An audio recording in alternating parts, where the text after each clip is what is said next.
阿門。哈利路亞，奉主耶穌聖名開始今日會前嘅詩進，請大家打開讚美詩445首。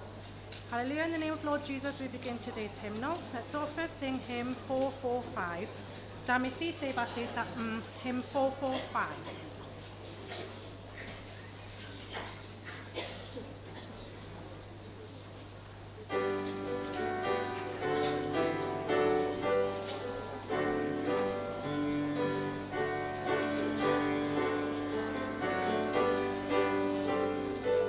第一節 verse 1。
再打開讚美詩345首 Hymn 345，讚美詩345首345。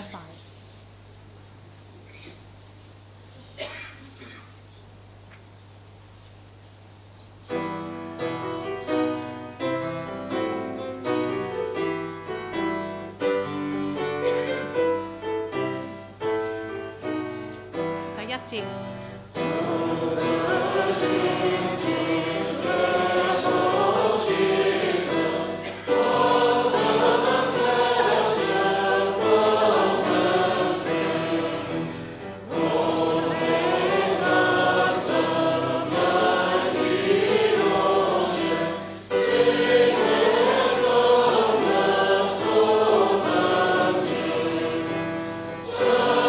Lord.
感謝主，我哋今日練詩到呢度。Thank God the hymnal ends here。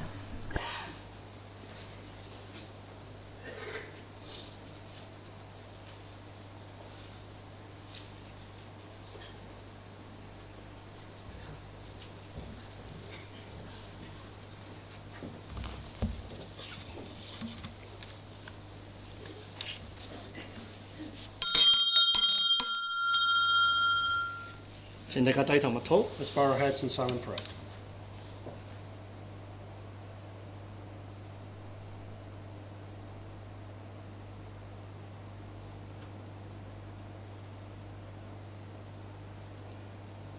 阿們。哈利路亞！奉主耶穌基督生命，開始，嚟繼續我哋安息日聚會。In the name of Jesus Christ, we continue our Sabbath day worship. 先一同唱讚美詩129首。Firstly, we shall sing a hymn, hymn 129.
我哋先一同係禱告，我哋求神係帶領我哋嘅聚會。Firstly, we shall kneel down to pray to ask God to guide our service. 奉主耶穌基督生命，一同禱告。So let us all kneel down to pray in the name of Lord Jesus Christ.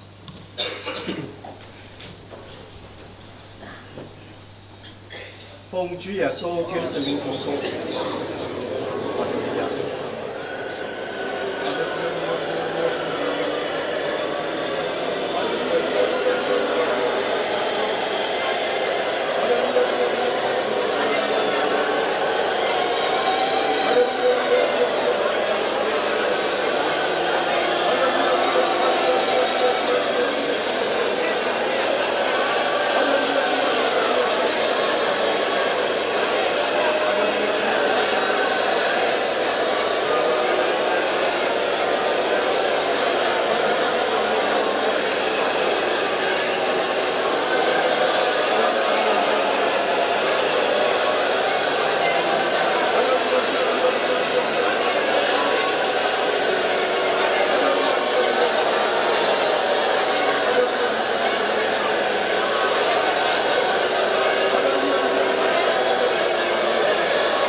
利路亞！奉主耶穌基督聖名講話。Hallelujah. In the name of Lord Jesus Christ, I speak. 首先係非常之感謝神讓我哋有機會嚟係參加呢個安息聖日嘅聚會。Firstly, I give thanks to God for giving me the opportunity to gather with you today to worship God. 用聖嘅道理做個彼此嘅勉勵。And to use the words of the Bible for our mutual encouragement. 咁我上嚟之前So before I came up to the pulpit, 執事問咗我個問題。the deacon asked me a question. 呢個婚姻嘅道理唔係應該聽日先講。The title of regarding marriage, is that not for tomorrow? 咁我解釋一下。咁我係冇記錯，個婚禮咧係聽日嘅。So let me reassure you, I do know the marriage ceremony is tomorrow. 但係喺一次婚禮完咗之後啦。However, when the marriage ceremony ends, 咁我聽到一個姊妹講，非常之感謝神，再次可以聽到一啲婚姻嘅道理。I remember a sister saying to me, "Oh, thank God, I had the opportunity to listen to teachings regarding marriage." 因為好似除咗係結婚嗰日聽到嘅婚姻嘅道理之外啦，咁之後咧，似乎咧都冇乜機會聽到啦。Because seemingly it is like I only get to listen to teachings regarding marriage during the ceremonies, but regular Sabbath services we don't. 咁好多時你發現喺婚禮嘅時候，其實婚姻嘅道理咧，其實時間係非常之有限。We know that during the marriage ceremony, the time is very limited. 而好多時婚姻嘅問題咧，往往係從結婚之後嗰日開始。And we find that matters or issues in marriage usually happen after the couple are married. 所以我覺得係有時我需要喺呢個婚姻嘅道理上咧，係做個彼此嘅分享，一個勉勵。Therefore, it is necessary that we take teachings regarding marriage in order to remind and encourage each other. 所以今日所分享嘅道理，佢嘅題目叫做歷久常新嘅婚姻。Today's title for our mutual encouragement is a never-aging marriage. 我哋知道喺世界上，無論係事物又好，或者係感情都好啦。We know that in the world today, whether it's to do with material things or whether to do with relationships between people, 咁你發現開始嘅係都係新嘅。we find that at the very beginning, it is a new start. 咁當呢個時間嘅消逝之後， But after the passing of time, 新會變成係舊。what was originally new is now old. 以前嘅感情係非常之濃嘅。Beforehand, the relationship was very deep. 過咗一段日子嘅時候，感情變咗非常之淡。Unfortunately, through passing of time, the relationship becomes very faint. 所以我哋需要係常常地去思考一下呢個係婚姻嘅道理。So therefore, we need to take time to ponder about the matters regarding marriage. 讓我哋嘅婚姻能夠好似常常都係好似非常之新鮮一樣啦。So that we can allow our marriage to be like something that is new all the time. 讓我哋所有嘅感情係越嚟越濃厚，越嚟咧係越更加係相愛。So that our relationship can become deeper and we get to be closer. 咁我就用亞伯拉罕以撒拉嘅故事咧係做個係分享。So I would like to use the example of Abraham and Sarah for our mutual sharing. 咁點樣能夠讓一個婚姻成為係歷久常新呢？ How can we allow a marriage to be like a never-aging type? 我哋先睇下呢個係希伯來書。Let's firstly refer to the book of Hebrews. 希伯來書嘅13章。Hebrews chapter 13. 13章嘅第4節。Chapter 13, verse 4. 希伯來書13章嘅第4節。Hebrews chapter 13, verse 4. 婚姻人人都當尊重，床也不可污穢，因為苟合行人的，神必要審判。Verse 9. Marriage is honorable among all, and the bed undefiled, but fornicators and adulterers God will judge. 咁呢節經文咧，其實俾我哋一個非常之好嘅教導。This verse is actually giving us a very good teaching. 如果你希望你嘅婚姻係歷久常新嘅話， If you wish for your marriage to be never aging, 你就需要咧係將神啦或者將耶穌基督咧擺喺你嘅婚姻嘅中心。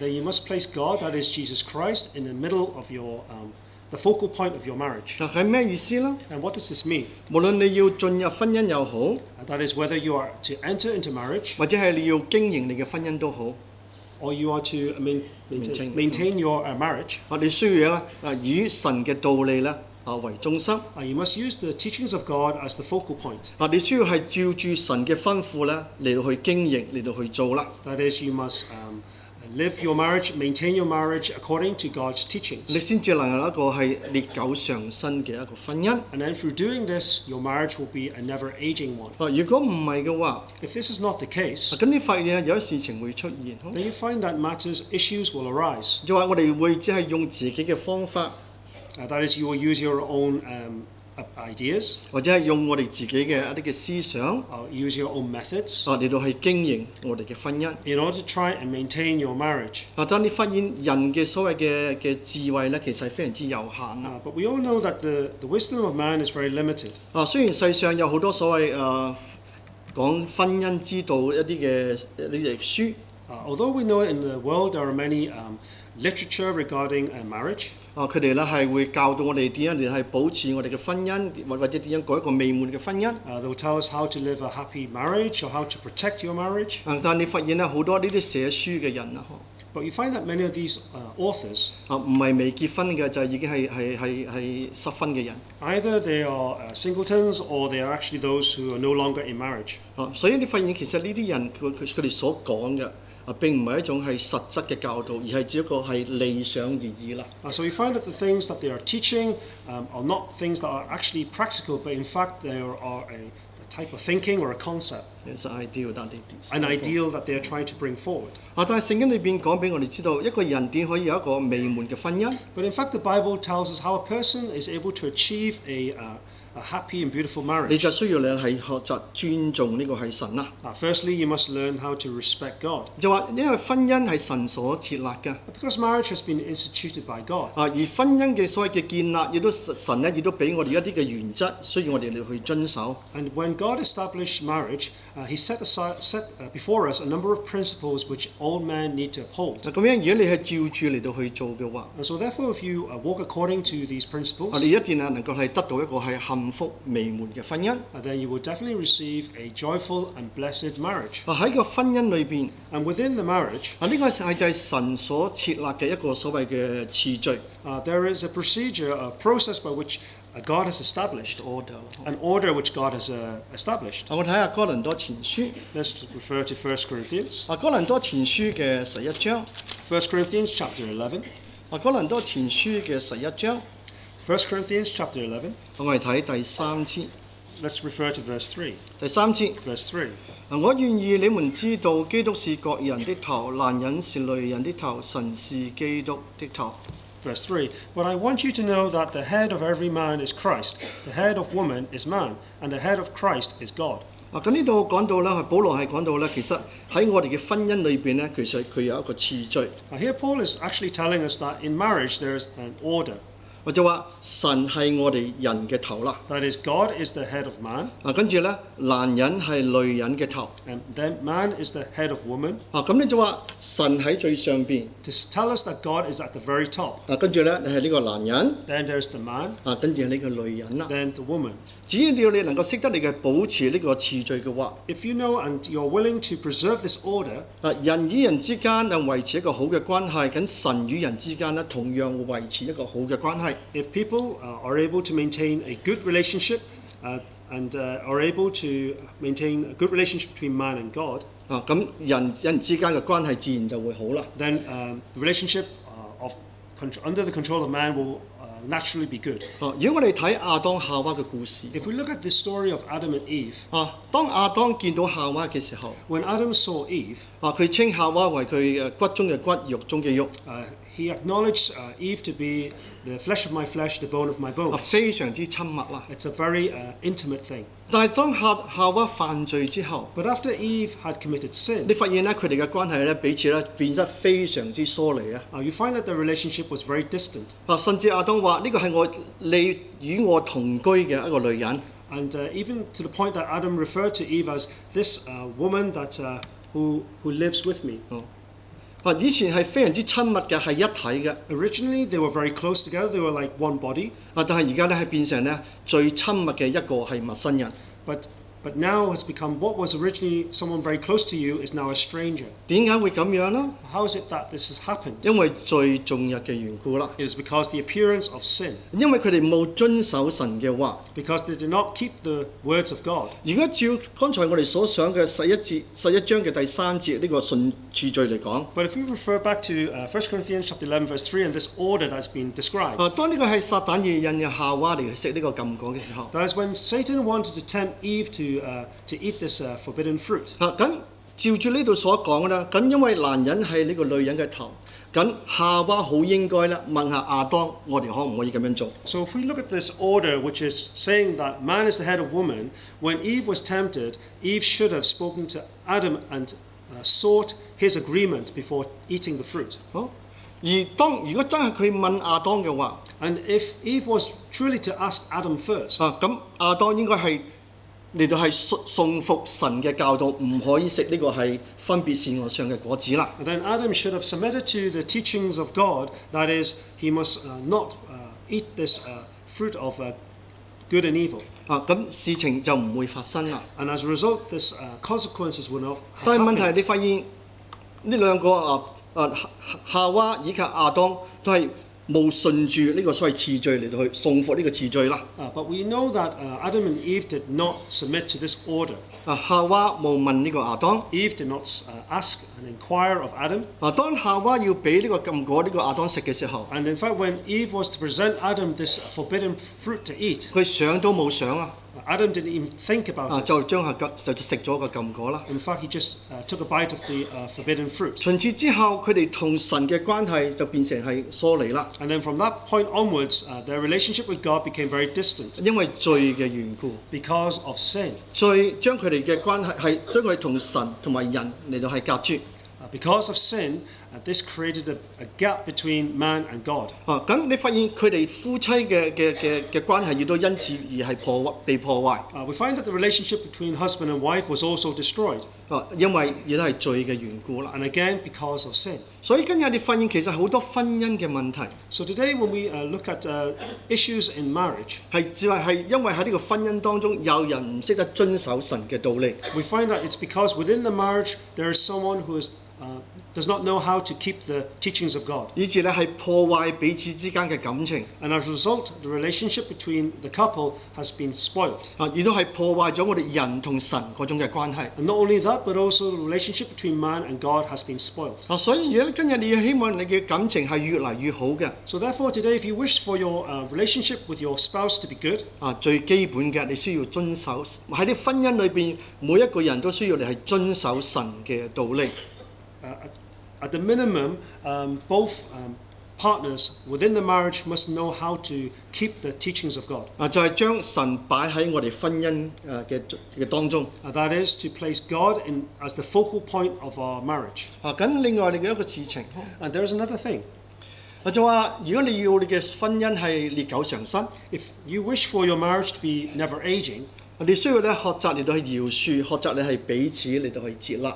you must learn to forgive one another, but also to learn to accept one another. 咁呢個係非常之重要嘅一件事啦。 And this is actually a very important matter. 咁之前係講到話呢個係次序彼此係要順服嘅事情。 Before we talked about this order in the marriage that we need to submit to one 開 another. 始嘅時候，你發現亞伯拉罕同呢個撒拉佢感情其實非常之好啦。 So we know that at the beginning, the relationship between Abraham and Sarah was very good. 我哋點樣知道咧？ And how do we know this? 因為撒拉咧非常之順服亞伯拉罕， Because Sarah was very submissive to Abraham. 而亞伯拉罕亦都非常之順服神啦。 And also Abraham was very submissive to God. 當神話你要離開本族本家，搬去一個係陌生嘅地方嘅時 So 候， when God instructed Abraham to leave his homeland, to leave his fellow people, to go to a new place, 咁亞伯拉罕係冇考慮就馬上順服就離開啦。 Abraham did not ask any questions, but actually immediately packed his bags and set off. 而當時嘅夏娃亦都冇嚟到係懷疑呢個亞伯拉罕嘅決定。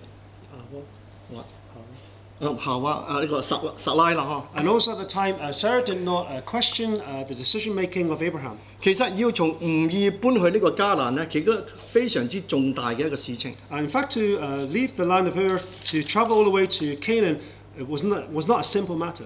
因為吳爾當時嚟講係一個非常之有文化嘅一個地方。Because we know that at the time the land of Ur was a very cultured place.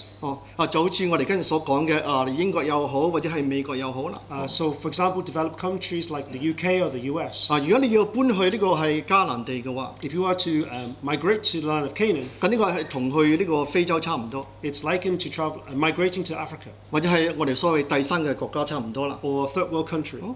但係你發現又係夏娃呢個撒拉咧並冇咧嚟到係同呢個係亞伯拉罕咧嚟到係討價還價啦。But we find that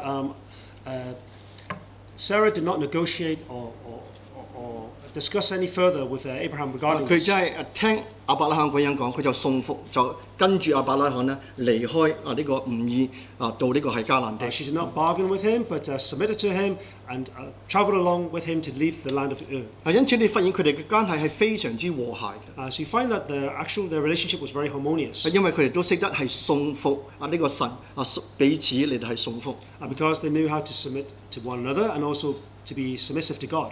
另外一件事情嘅， there's another matter 就係講到話係彼此嚟到係接納彼此嚟到饒恕嘅事情。Concerning the matter of forgiving one another and also to accept one another. 我哋知道當亞伯拉罕當佢去到迦南嘅時候， we know that when Abraham went into the land of Canaan, 佢哋遇到係有饑荒。they were faced with famine. 饑荒嘅時候，佢哋就決定咧去埃及啦。Because of famine, they decided to move to Egypt. 去埃及嘅時候，咁你發現亞伯拉罕因為自私嘅緣故就話：因為你太靚啦，唔該你唔好同人哋講你係我太太。如果唔係嘅話咧，就為咗要係得到你咧，可能咧會殺害我啦。So before they were to enter the land of Canaan, Abraham behaved very selfishly, saying to Egypt. He very selfishly said to Sarah, saying, "You must not say that you are my wife, but in case that because of your beauty, people want to snatch you away and will kill me." 結果真係呢啲法老真係將佢咧呢個撒拉咧帶咗去呢個係皇宮。And indeed, what happened was Pharaoh took Sarah and brought her into the palace. 但係神嘅保守啦，咁呢個法老咧係冇傷害到呢個係撒拉。But under the protection of God, Pharaoh did not do any harm to Sarah. 咁你發現呢個其實係亞伯拉罕嘅一個軟弱。We find that this is a weakness of Abraham. 但係亞伯拉罕撒拉有冇因為亞伯拉罕嘅緣故就唔中意佢或者離棄佢啦？ But because of Abraham's weakness, Sarah did not, as a result, decided to reject Abraham and leave him. 咁另外嘅就呢件事唔單止發生咗一次哦。And we find that another thing is this did not happen just the once. 去到20章嘅時候，再次發生一次。Because in chapter 20, it happened again. 咁呢一次同樣係咁樣啦，神亦都係拯救佢哋啦。And as a result, God again saved them. 但係你發現撒拉So we consider Sarah.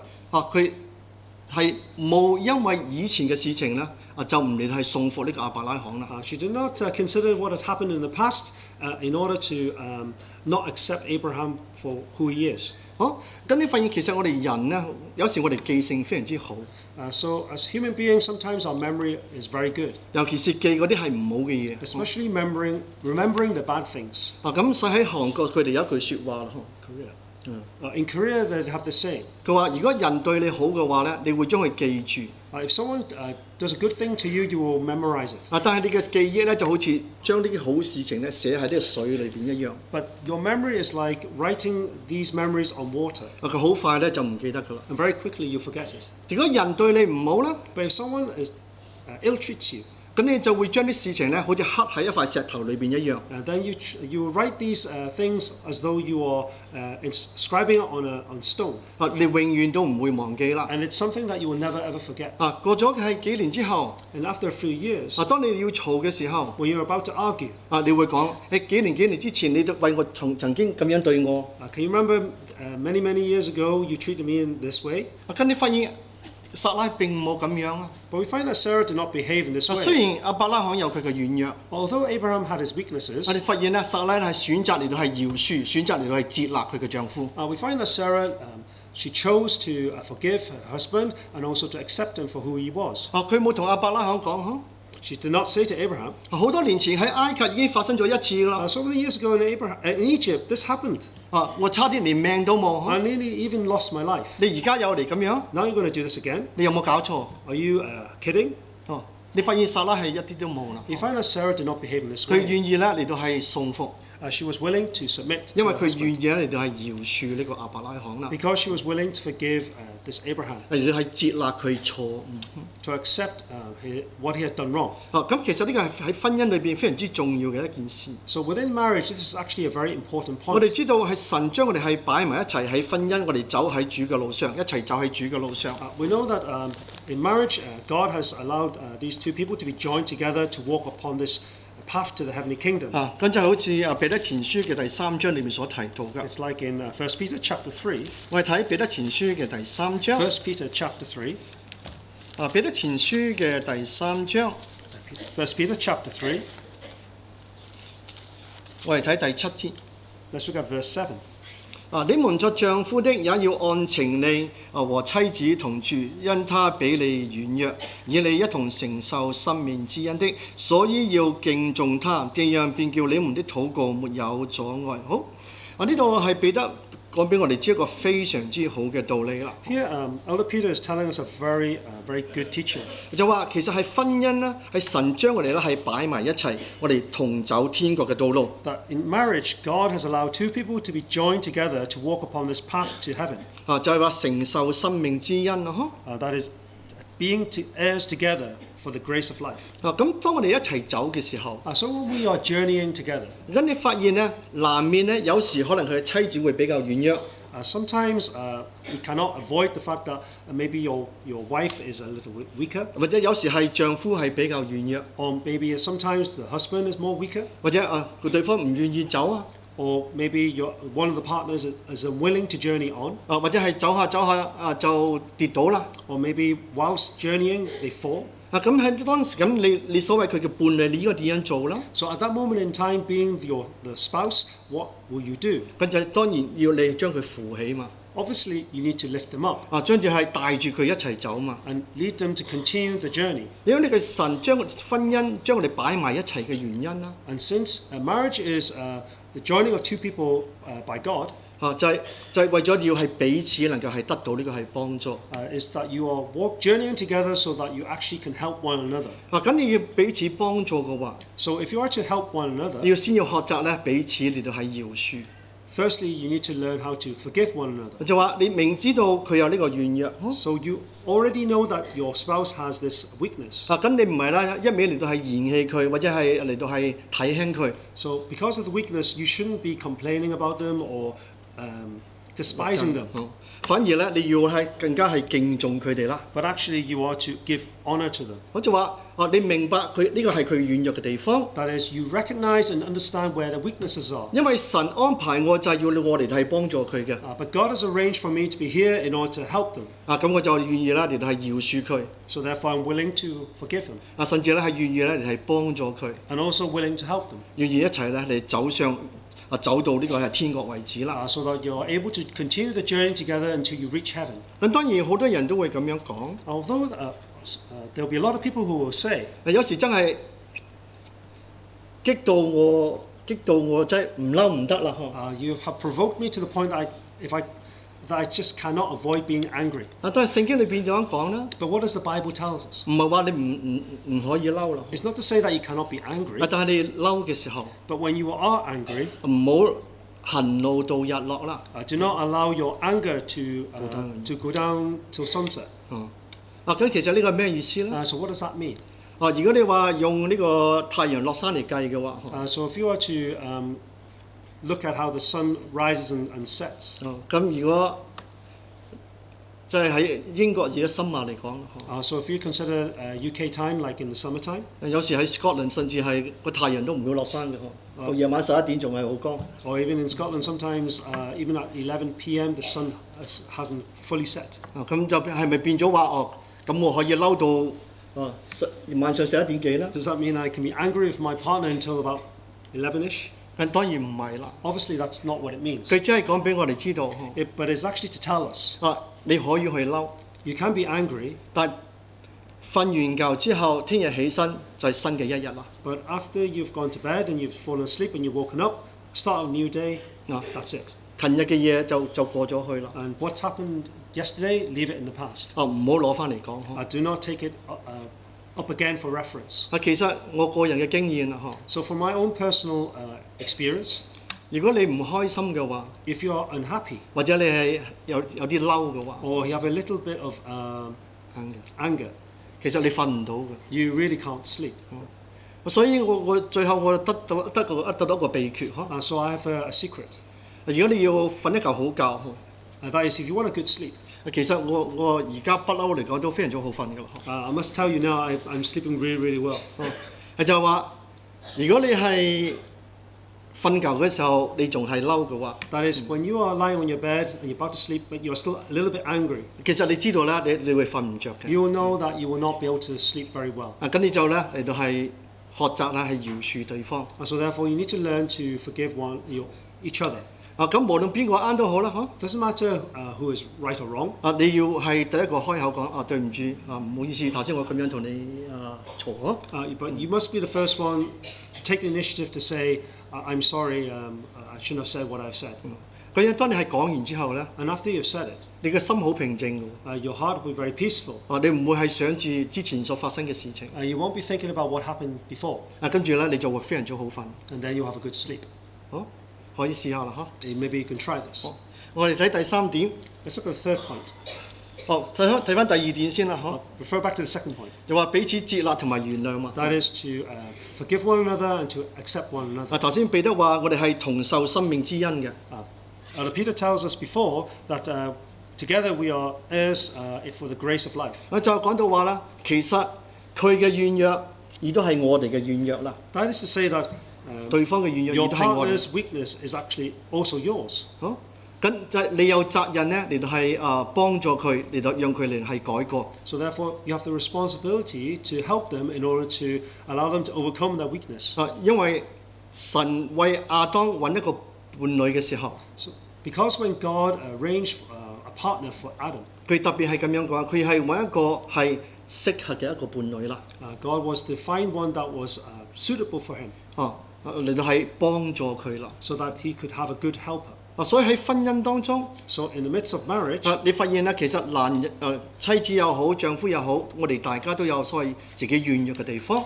in a marriage, whether it's the husband or the wife, each party will have their own weaknesses. 咁你就可以學習嚟到係彼此你要接納，彼此你要饒恕。So therefore, together you need to learn how to forgive one another and to help one another. 跟住咧，你彼此嚟係幫助。 And then you can help one another. 繼續咧嚟走呢個係天國嘅道路。 And you can then continue your journey on this path to heaven. 咁第三點 And the third point, 就係關於係改名嘅事情。 it's about changing your name. 我哋知道亞伯拉罕同撒拉佢哋嘅名咧曾經係被改過嘛。We know that the names of Abraham and Sarah were changed. 撒拉之前嘅名叫做撒萊。We know that the original name of Sarah was Sarai. 咁撒萊嘅意思咧，其實就話公主嘅意思。And the meaning of the name Sarai actually means princess. 公主當然係好啦。Obviously, we know that a princess is a good thing. 但係公主咧有時有公主病。 But we know that with princess comes with princess temperament. Syndrome. 當係即係話一個女人未結婚之前啦。That's to say that when a woman has not married yet. 喺屋企嘅時候咧，爸爸媽媽咧都當佢如珠如寶啦。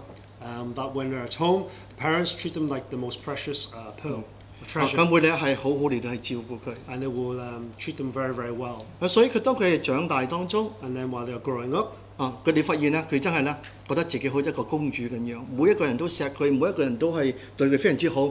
they will develop this princess syndrome, thinking that everyone will treat them really nicely, everyone loves them.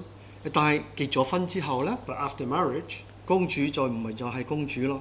what was originally a princess cannot continue to be a princess. 要從撒萊係變為呢個係撒拉。 Like Sarai becoming Sarah. 撒拉係咩意思咧？ And what is the meaning of Sarah? 就呢個多國之母嘛。The mother of all nations. All nations. 就話從一個係公主成為一個係母親。 So from a princess to become the mother of all nations. 係非常之大一個改變啦。 It's a very, very big transformation. 你做公主嘅時候，每一個人都係非常之中意你，討好你，甚至咧係幫助你。When you're a princess, everyone loves you, everyone treats you well, everyone does many things for you. 當你就係做咗母親嘅時候， But when you're a mother, 你係要付出你所有嘅精力、所有嘅一生嚟照顧呢個家庭。you must sacrifice all your energy and all your time in order to look after the entire family. 呢個係完全係反轉嘅一個角色。 This is a complete change in the role. 以前都係領受嘅， Originally, you were just the receiver, 而家咧你需要學習係付出啦。 but now you must be the one that gives, to 無論 sacrifice. 係為你嘅丈夫又好，為你嘅兒女都好， Whether it's to your husband or to your children, 你都需要咧係學習嚟到付出，為呢個家庭負起你應該盡嘅責任。 you need to learn to give, to sacrifice in order to do your part in the family. 所以當一個係姊妹咯， So when we consider sisters, 能夠從公主係變為一個母親嘅話， if they are able to, from a princess, become this mother, 係一個非常之大嘅一個改變， this is indeed a very big 而 transformation. 係我哋每一個姊妹都需要係追求嘅。 And it's something that every sister needs to pursue. 如果你做咗係人哋嘅媽媽之後， Because once you become the mother of others, 如果你仲係好似公主一樣嘅， yet you are still like a princess. 乜嘢都要依賴人嘅， And in all things, you rely upon other people. 咁你發現啊，呢個家庭遲早會冧啦。 You find that the family, it's just a matter of time, will collapse. 所以呢個係一個進步， So this is something that we need to pursue for 而係我哋 improvement. 係結婚嘅人要學習嘅非常之重要嘅一個功課啦。 This is a very important lesson for all those who are married to pursue. 跟住亞伯拉罕， And then Abraham. 亞伯拉罕以前嘅名叫做亞伯蘭。 The original name of Abraham was Abraham. 咁亞伯蘭嘅意思就話崇高嘅父啦。 Abraham meaning is honorable, exalted father， exalted father. 就話呢個係佢一個非常之尊貴嘅一個身份。 So this is a very honorable esteemed status position or status. 就話喺佢未結婚之前， That is before he was even married. 佢有好多嘅理想， He had many aspirations, 佢哋係非常之努力嚟到係工作， and he was very hardworking. 但係你發現所有嘅嘢咧都係佢為自己嘅。 But we find that all of his efforts was for himself. 咁佢能夠係讀到書，或者係能夠係揾到一份好嘅工作， Whether he was able to get good education, find a good job, 咁係讓佢咧係變成一個係非常之有價值嘅人啦。 the purpose of doing all this was to allow himself to become someone of value. 但係呢個只不過係為自己而已啦。 But we find all of this is for only himself, 就好似亞伯拉罕咁樣， just like Abraham. 佢就係為自己嚟到去追求。 He was only pursuing for things for himself. 但係佢當佢被稱為亞伯拉罕之後， But once his name was changed to Abraham, 我知道亞伯拉罕嘅意思就話萬國嘅父。 I will know that the name Abraham means father of all nations. 咁再唔係只係啦，為自己而已咯。 So no longer is he just doing things for himself, 因為佢已經有佢嘅妻子， because now he has his own wife, 有佢嘅兒女， has his own children, 有佢嘅家庭啦。 he has his family. 咁佢需要咧係盡佢嘅本分，為呢個家庭嚟到去打拼。 So therefore he needs to do his best in order to stabilize for his family. 你發現當一個男人已經結咗婚之後， So we find that when a man has been married, 佢嘅以前嘅理想咧，好多時咧會係擺埋一邊。 we find that his original aspirations, his ambitions are put to one side. 佢只係識得為呢個家庭咧嚟到去着想啦。 But rather he will think for the benefit of his family. 所以我哋常常聽我哋嘅父母咁樣講， So sometimes we will hear our parents will say, 我哋係咁辛苦係為咗乜嘢？ I'm toiling so hard for what? 唔係為咗個家庭咩？ Is it not just for the family? 唔係為咗你哋嘅將來咩？ Is it not for your future? 但係你發現一個係結咗婚嘅人啦， But we find that when a person has been married, 需要咧有咁樣一個所謂嘅進步，就係一個樣嘅成熟嘅階段啦。 they need to have this improvement. That is, they need to mature. 以前你係單身嘅時候， When you are originally single, 你所做嘅嘢都係為自己好嘅。 all the things that you did was purely for your own benefit. 你只係做自己喜歡做嘅嘢。 You just did the things that you liked. 但係當你係結咗婚之後， But once you are married, 有家庭啦， you have your own family. 咁你所做嘅事情咧，應該以你嘅家庭咧為你一個出發點。 Then all the things that you do, the intentions must be for the sake of your family. 你唔能夠咧好似以前咁樣係自私自利，即係為自己嚟到去着想啦。You cannot behave in the way that you did previously, whereby you acted selfishly, you only pursue for your own interests. 因為你而家已經係萬國之父啦。Because now you are the father of all nations. 你所做嘅，你所追求嘅，應該係為你嘅家庭嘅緣故。The things that you do, the things that you pursue, must be for the sake of your family. 咁呢個係我哋喺呢個所謂嘅婚姻裏邊，無論係姊妹又好，呢個弟兄又好，都要成長嘅一個階段。So this is about a maturity that anyone who is in marriage, whether it's the husband or the wife, needs to pursue. 婚姻咧可以分為好多嘅階段。We find that when we look at marriage, there are many different stages. 開始結婚嘅時候，我哋話呢個係咩啊？蜜月期嘛。We know that at the beginning of any marriage, we say it's the honeymoon stage. 所以蜜月期點解咁好咧？Why is the honeymoon stage so good? 因為你哋成日喺埋一齊。Because you're always together. 好似糖黐豆一樣啦。It's like sugar and 糖黐豆 ，sugar and peas。Sugar and peas. 總之你會成日都喺埋一齊啦，Basically means that you're always seeing each other. 所以因為你成日喺埋一齊， because you're always together, 你有時間溝通， you have time to communicate. 當然你可以建立自己嘅你哋嘅感情。And obviously it helps to build up your relationship. 咁呢個你係結咗婚之後咧，你要去想嘅一個問題。So after marriage, these are things that you need to think about. 之前你係單身嘅時候， beforehand when you were single, 你可以咧係幾時去旅行都得。You can choose when to go on holiday. 或者係我喜歡做有咩嘢所謂嘅活動，我隨時咧可以去參加。Or if there are certain hobbies I like to do, I can just do it whenever I want. 但係當你係結咗婚之後咧， But after you're married, 你唔能夠只係為自己想啦。you cannot just think for yourself. 你唔好忘記你隔離仲有一個人咯。Because don't forget, beside you there's another person. 當你要作任何嘅決定嘅時候， So before you make any decision, 你需要咧一起嚟到去想。you actually need to think together. 就係你需要多花時間喺埋一齊咯。That is, you need to spend more time together. 你先至能夠係保持呢種蜜月嘅所謂嘅甜蜜度喺你嘅婚姻裏邊。By doing this, you are able to preserve what we say is this honeymoon phase. 跟住呢個所謂蜜月期之後，就係我哋所謂嘅育兒嘅時候，就係生兒養女嘅時候啦。We know that after the honeymoon stage, we would say is the stage where you're starting a family. 可能有啲人係生一個、兩個、三個、四個。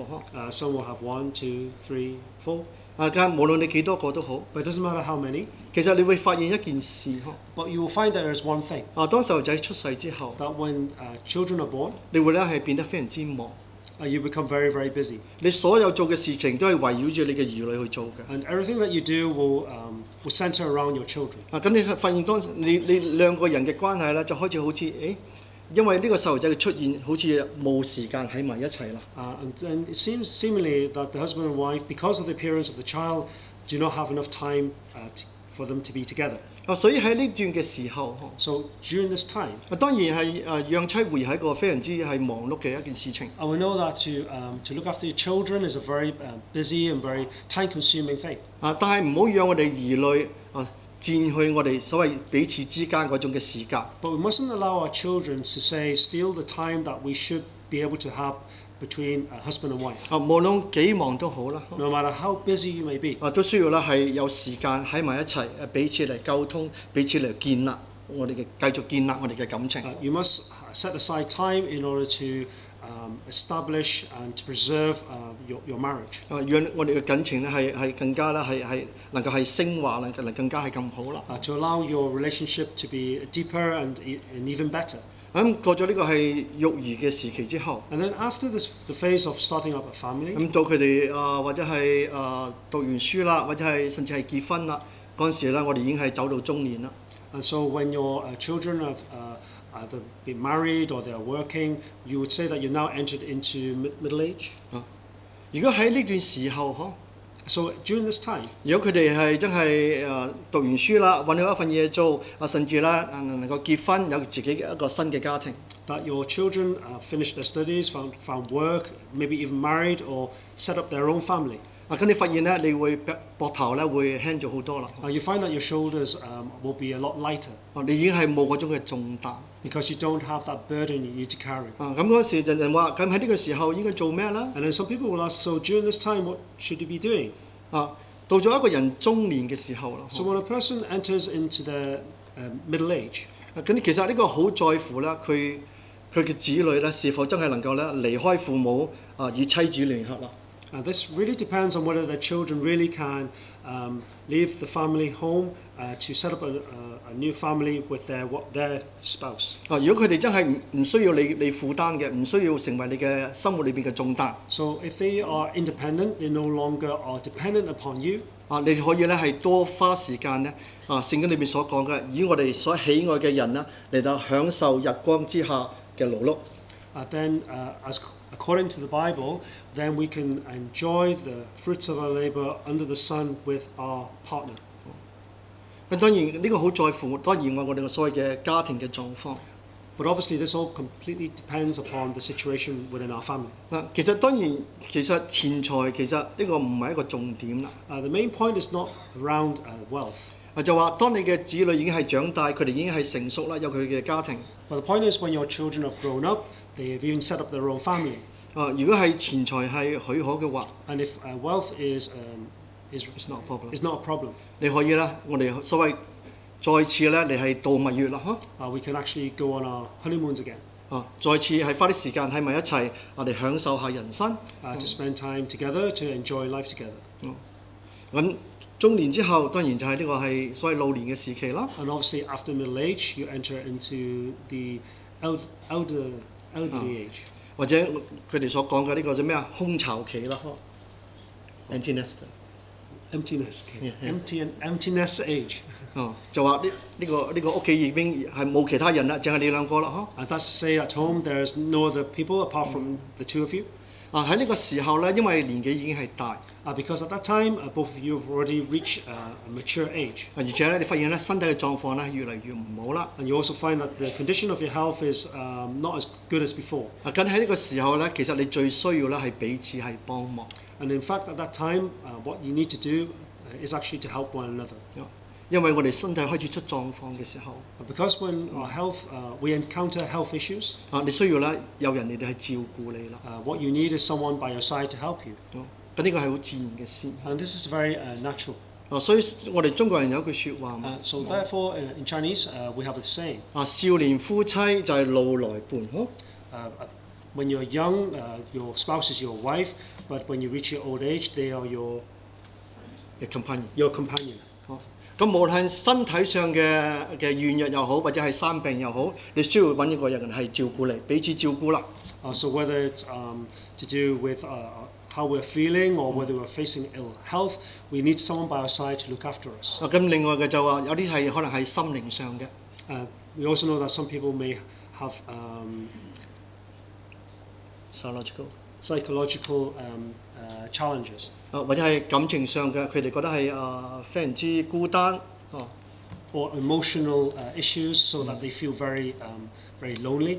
咁需要咧，真係有個人咧喺身邊。And so these people definitely need people by their side. 有時唔係真係話要做咩一個深入嘅溝通。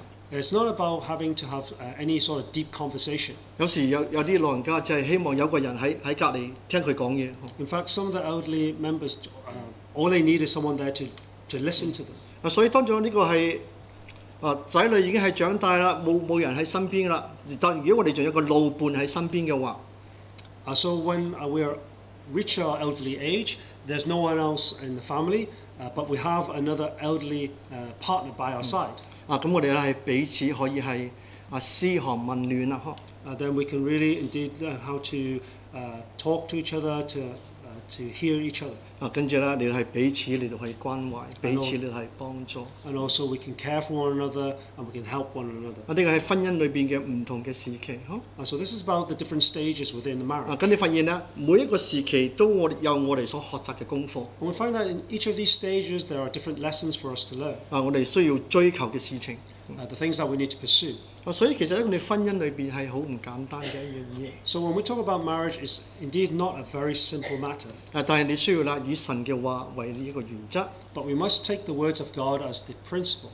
識得係尊重呢個神嘅話，嚟順服神嘅教導。To respect God's words, but also to submit to the teachings of God. 跟住咧係花時間要建立彼此之間嘅感情。And then spend the time and effort in order to establish the relationship with your partner. 真係啦，能夠係攜手走完呢個天國嘅道路。So that hand in hand you can walk together and finish the journey towards heaven. 所以我哋係求神係幫助我哋。So we ask God to help us all. 希望呢篇道理唔單止係為明日結婚嗰兩個啦。So that the teachings we share today is not just for those newlyweds tomorrow. 亦都係大家一個分享一個勉勵。But also mutual sharing and also encouragement towards all. 我哋唱詩， Let's sing hymn. 300首。Hymn 300.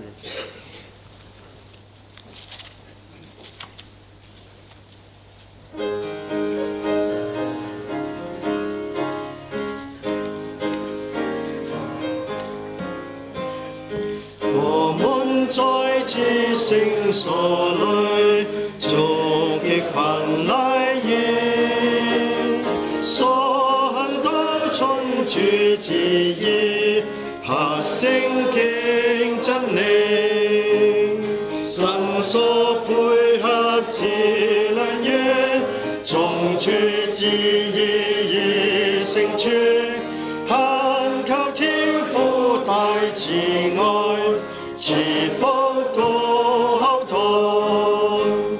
近日已因蒙主恩，結一體之親，夫妻同守主命令，相愛足一生，同甘共苦同喜居，相敬相信相扶持，齊心信從真道理，但主的歡喜。從今一對新夫婦，凡事敬畏主，見證美滿之家庭，仁愛永無停，侍奉天父多殷勤，8年街路上歡欣，相親相助無限樂，直到回天國。請坐。 Please be seated. 教會報告時候。Church announcements.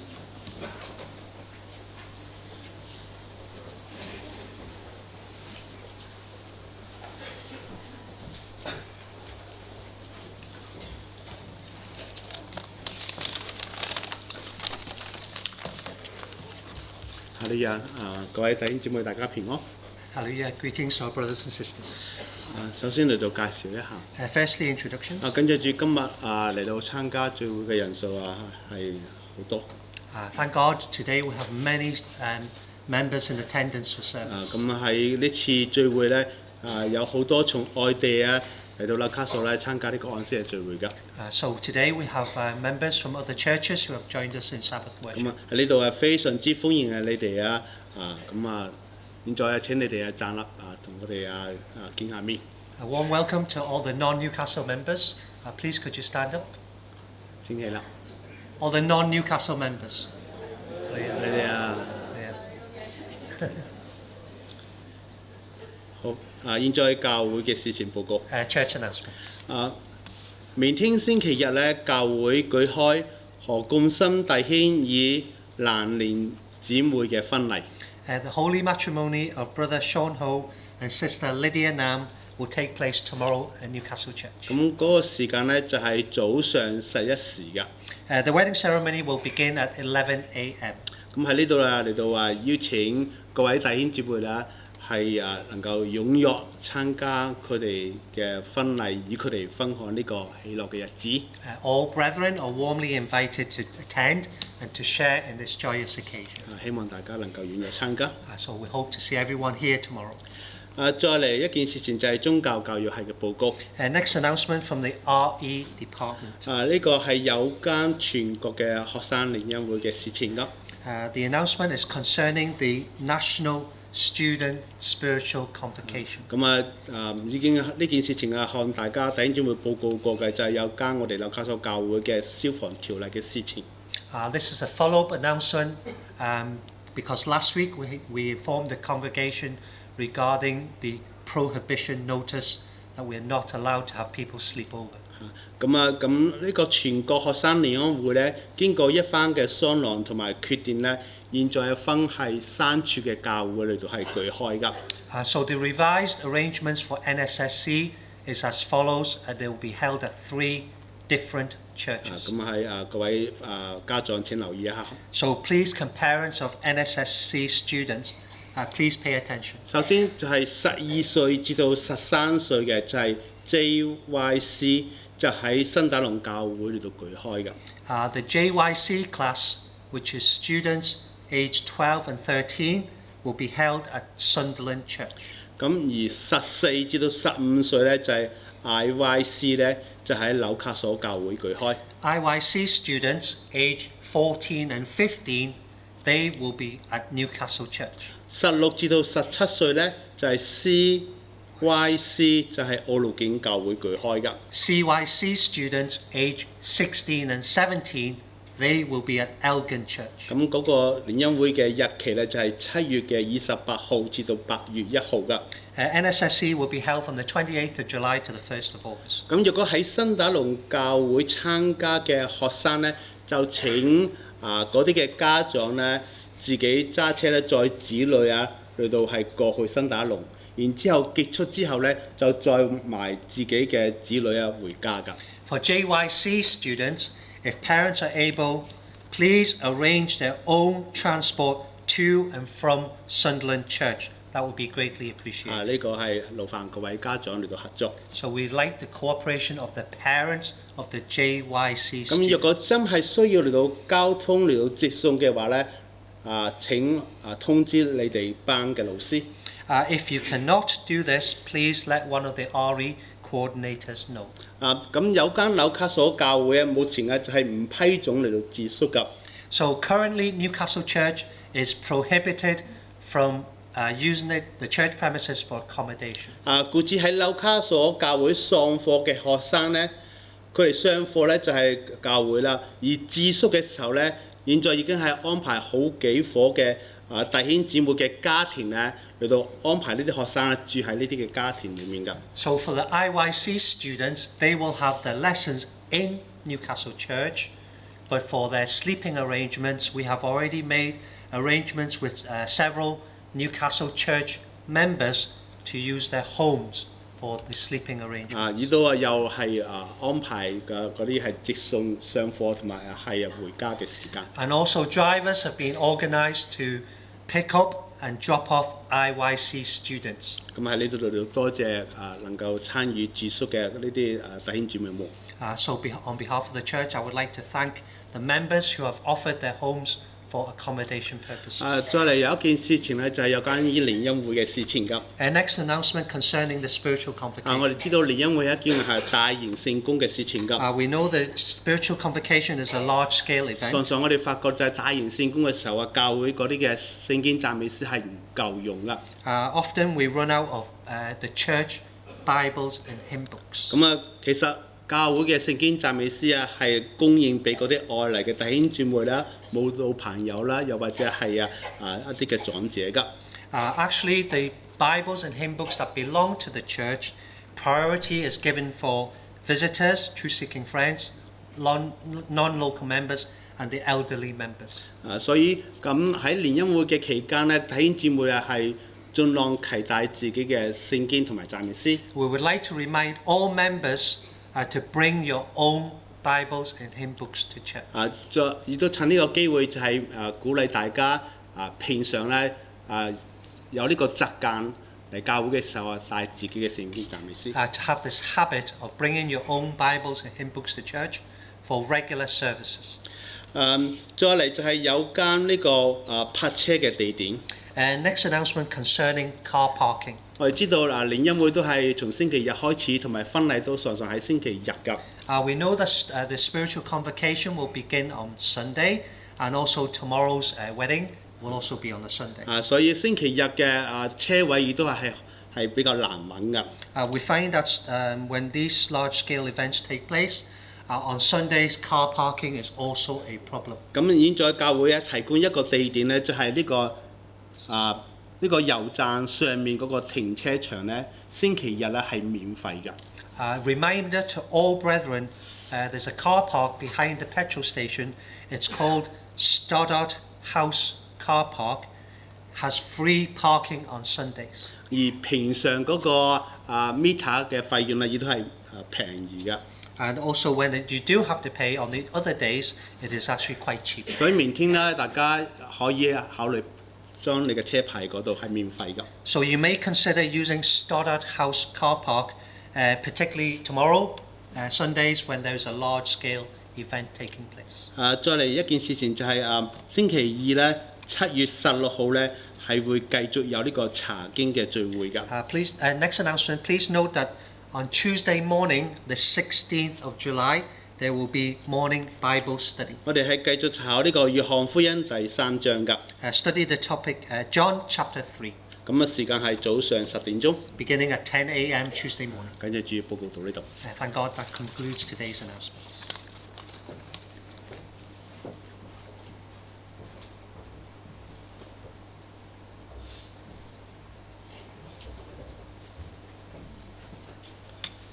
現在我哋係呢個係禱告。And now it's time for us to pray. 咁當然我哋係特別為明日嘅婚禮嚟代禱。Now, press, let's remember the holy matrimony that's happening tomorrow. 我哋求神帶領讓一切事能夠順利，亦都係能夠榮耀主嘅聖名。We ask God to guide and also to allow all things to run smoothly so that His name can be glorified. 喺禱告裏邊亦都為我哋自己婚姻嚟代禱。And also in our prayers, pray for our own marriages. 求神幫助我哋。May God help us all. 有一個歷久常新嘅婚姻。So we can all have a never-aging marriage. 同心禱告。Let's kneel down to pray in one accord.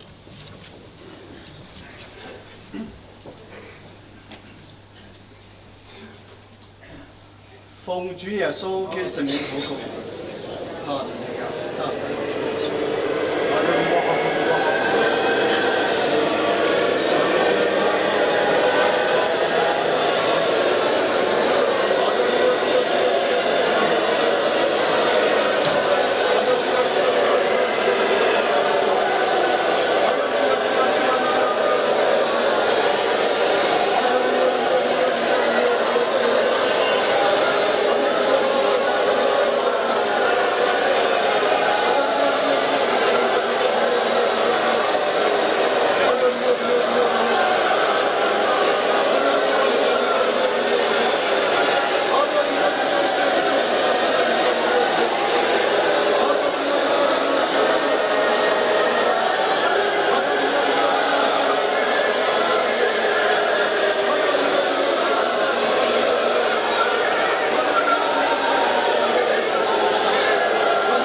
感謝神，安息日聚會就到呢度，大家平安。Thank God. Sabbath service ends here. Peace to you all.